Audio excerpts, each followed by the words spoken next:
is going on, guys? We are back with another video with my Red Fire Terminator. So since this got built, it's experienced some pretty serious cooling problems, and it's actually fairly common for all these Terminator Cobras. They get really hot, especially in summer heat, some Florida heat or Texas or really any of these major 9500 plus degree temps. These things don't do too well, especially with AC on. Now, obviously, we want to be able to drive around, enjoy the car with AC on, and not be worried about boiling over the coolant.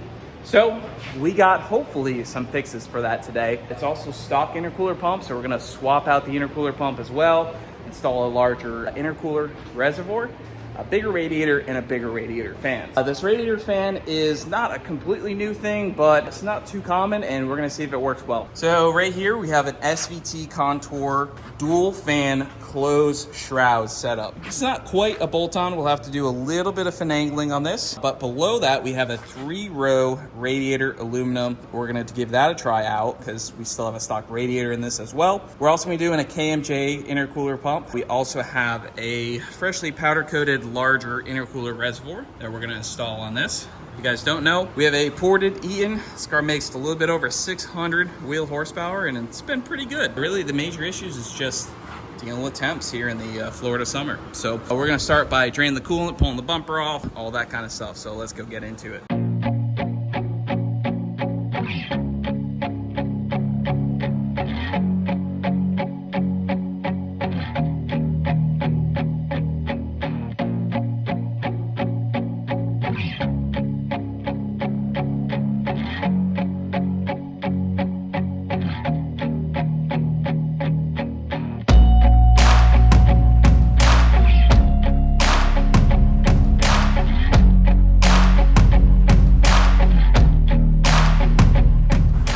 All right, so we got all the coolant drained out of it, as well as the intercooler system. The radiator is out as well. We'll take a look at that in a sec, but I also pulled the stock intercooler pump out. That is right here. Factory Bosch intercooler pump from 03 and 04. Right here, we have the KMJ pump, very simple. It also comes with a plug and play harness. So this plugs into the intercooler pump. This plugs into the stock right there. So real simple, easy. The reason why I went with this pump is because it is plug and play. There are some other options like a CWA 300 or something like that. It's just a really large pump, and I wanted something, kind of quick and easy to accomplish everything else and not reinvent the wheel. But there are bigger, better pumps out there, but this one's fairly affordable. Definitely test it out. So simple water pump. We're gonna get that installed. Obviously, radiator. We don't know if this one's a factory one or not. Cooling problems as it exists. So we're gonna take a look at this compared to the new setup, which I have over here. Like I said, this fan is not for this car, but we're gonna work on wiring this all up and getting this installed in the car, because I think we can make a little bracket thing to make that fit there. This one lines up, so we're gonna take a look at that and I'll show you guys what we end up accomplishing. All right, so one of the things I really like about this pump is it uses the stock bracket, or well, I made it work, and it uses all the stock routing, and it's about the same form factor. It's actually smaller than the stock unit, so it makes for an easy install rather than kind of reinventing the wheel with some of the larger pumps. Like I said, I mean, you're still going to get some more performance out of a larger pump, but this should be a definite upgrade over stock. The stock ones are not really that great, and this is a really good budget option as opposed to like a 1314 GT500 intercooler pump, which are now $600. All right, so this is the completed mounting factory right there. We snipped some of the extra little plastic parts that were gonna prevent the fan from sitting, mostly flush. Built a quick little bracket setup that holds this thing really nice and tight. I also secured with just some extra zip ties. Typically, these actually sit in like the little bracket here, and these only have 2 points of attachment anyways, there and there, but we added a little bit of zip tie just as a further secure. That's ready to go.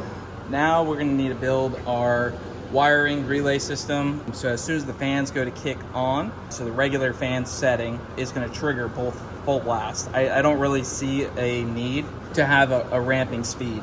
So essentially, whenever we request AC on, it'll turn it on, or coolant temp gets over whatever threshold I have programmed into the computer, it will turn on like factory. So we're gonna use the factory plug over here, and we're gonna cut off this section, and we're gonna use that factory trigger to go ahead and trigger both fans on full blast all the time.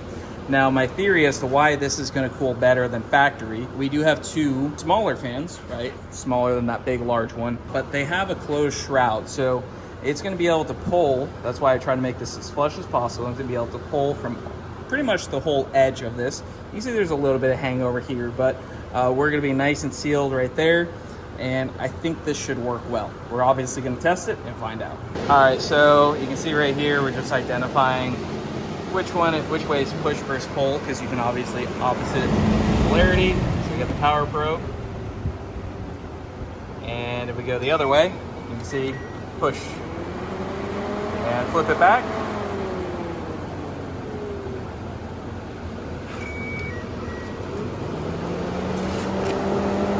You can see, and so we only have one of the fans going, but it'll actually pull on the other side still too, which means the shroud is doing what we expect it to. But that looks like it's working pretty well.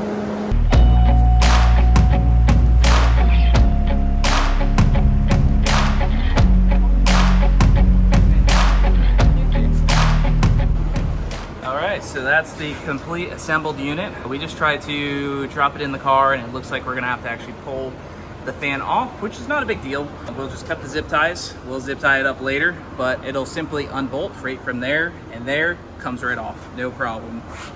So we shouldn't have a problem there. All right, so there is some finagling to get that fan in there. The ABS pump is really, really tight.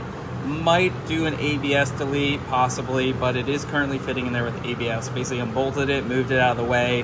We're gonna, make sure everything's tucked and secure so it doesn't, hit something, going down the road. But right now it seems like it's okay. So what we did here, this is the factory fan plug, cut it out. I plugged in the resistor just to test, but if you check this out, I came over to the MS3 and I messed with the PWM output. This is for the high-speed fan. You can see it's currently reading 87 degrees. I had it at 150, so if we go 85, right? So it's gonna say if it's greater than 85, turn on the high-speed fan. And we go poke that wire. That is on. However, if we're at, let's just say we want high speed on at 170. Burn. Now it should be off. Yep.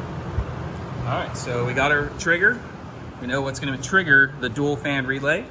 The MS3 helped us kind of square away, find which wire we want to use. I'm not gonna have a low speed option. I don't see any point. I want the high speed on as soon as this thing hits 170 or the AC turns on. So we should be good to go. We don't need this resistor as far as I know. I don't see any point to that. That is for the low speed, and it lowers the voltage out of here, I think. So I believe the AC shouldn't have anything to do with that. Hopefully. We'll make sure, of course. All right, so we got the car up and running. 170 coolant temp, 116, AC is on. Pretty good. Intercooler pump is running. We got the new tank right here. Thing is flowing. And coolant's looking good.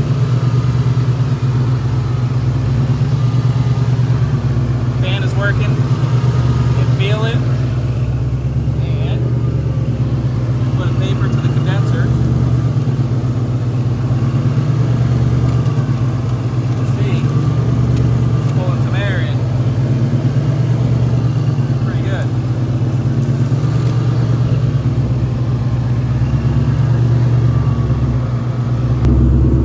All right, running for a little bit. AC full blast. 186 temp, 126 IAT2, hood closed. It doesn't have a bumper on, but it is pretty toasty in here. You can tell by the sweat dripping off my forehead. I'm just trying to see what it's gonna do. All right, so the car's been running for 10, 15 minutes or so, just idling. 106, 150 IAT2. It's probably 95, 100 degrees in here. It's pretty warm, especially over here at the front. I had the hood closed, I just opened it, but everything's looking really good. So we're gonna put the bumper back on and test on the street, and hopefully we start to see a difference with some street driving.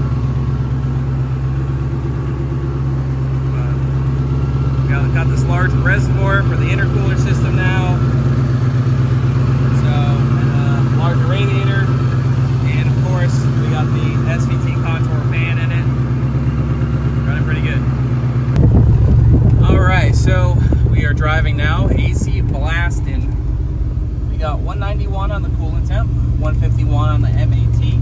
It should be noted that the car basically sat there and idled for 20 minutes or so while I was testing and bleeding the coolant system.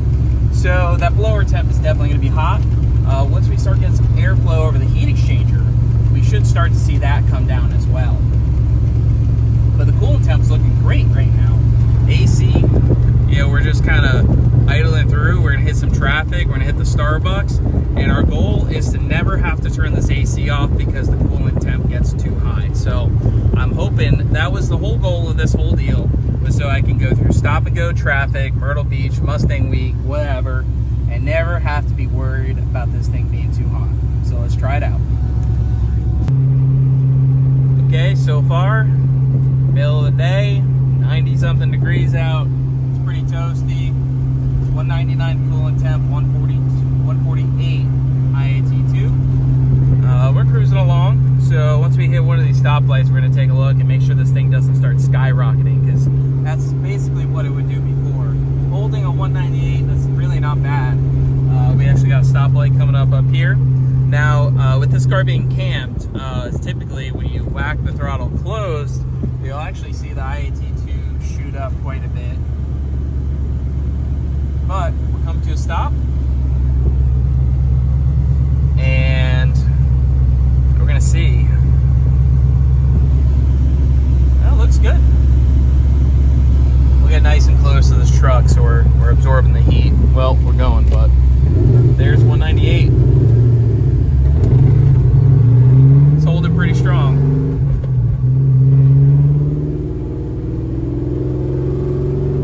So far, so good. I would say that the IAT2 it's probably hot just because the water got so hot when we were sitting there idling, bleeding the cooling system and all that. But I'm really liking seeing the coolant temp stay, at 198 to 200. That's a really, really good sign. We're gonna go hit the Starbucks drive-thru as another little test.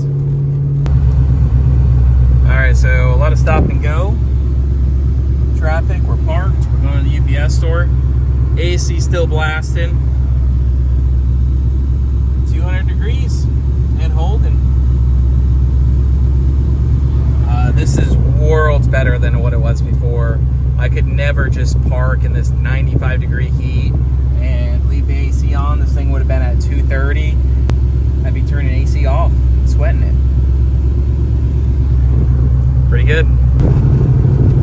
All right, guys, so after driving around, AC full blast, traffic, all of the above, 209. I would say, yes, it's hot, but it's hot outside. So I think it is an improvement, because I couldn't even make this drive before without going 230 plus and turn the AC off to recover. So I'd say it's pretty good. You can see we're stopped idling and it doesn't skyrocket to 230. So I definitely say that it's working pretty well. All right, so I think it's safe to say the SVT contour fan swap worked. Saw a significant improvement in temps over really just the stock stuff was really not working that well.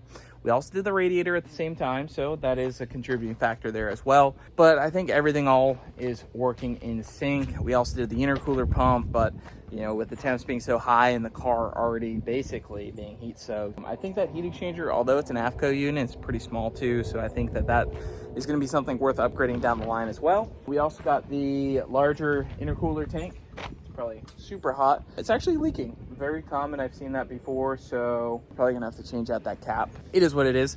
But if you guys like the video, as always, make sure you hit the like button. We got an 03 Cobra right there. That one's coming in for an MS3 Whipple blower and a bunch of fun stuff. So that'll be a fun one. I wanted to get this one knocked out real quick, get it out of the way, get that Sonic Blue car right in. So we'll see you guys in the next one.